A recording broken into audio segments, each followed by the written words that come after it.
Oras ngayon mga ka-auto-jazz is 7 AM ng umaga at papasok na tayo ng express. Palipat tayo ngayon at sakto magpapaload na ako ng RFID. So mamaya na lang, baltaan ko kayo. 1 hour later. Ano oras na?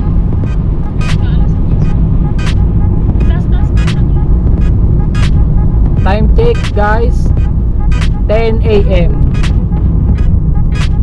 So galing tayo Santa Rosa, papunta tayo ngayon ng Lipa exit. Kaya natin guys kung sulit ba yung silent tires natin. Baltaan na ko yung mamaya.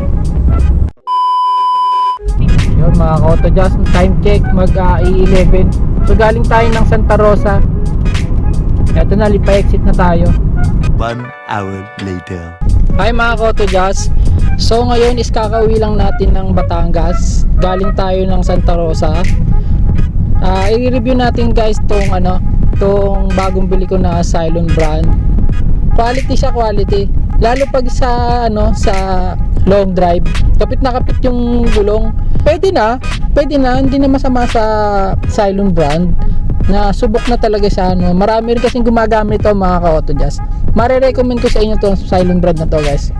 Promise, the best. Para sa akin mga ka-auto-jazz, sulit tong Cylon brand. So ayan mga ka-auto-jazz, yung sa mga naghanap din ng tires na quality, subok na at maganda talaga siya. So i-recommend ko sa inyo mga ka-auto-jazz tong Cylon brand.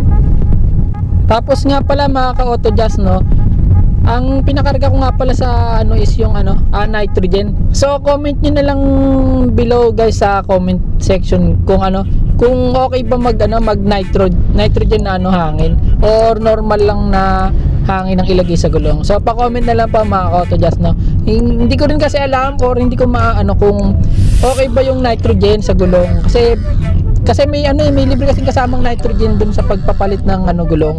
So inabil ko na lang din. So na lang mga ka-auto-jazz, pa-comment na lang po ako kung okay ba ang nitrogen sa gulong. At isa pa nga pala sa napansin ko ng mga ka-auto-jazz sa Cylon brand na to is yung kapal ng gulong niya is talagang masasabi mo na kaya niya sumabay sa mga ibang brand. Ito mga ka-auto-jazz, tatagal tong tatagal tong gulong natin. Basta after na magpalit ng gulong is ipa-wheel alignment mo na siya agad. Kasi pa-camber nyo mga ka-auto-jazz, napaka-importante nyo pag bibili kayo or papalit kayo ng bagong gulong. Kasi doon nakasalalay yung ganda or performance ng ating gulong. So kahit bago pa lang yan, o kung wala naman yan sa tama or hindi nyo na-pa-align, is bali wala rin. So magkakaroon siya ng mga damage sa mga gilid. So ang tendency, hindi pantay yung gulong nyo, diba?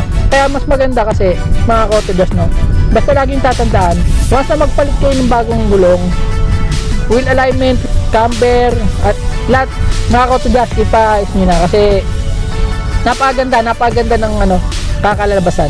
So sa performance ng Cylon mga ka-auto-jazz, good siya, goods. Napaka-good talaga.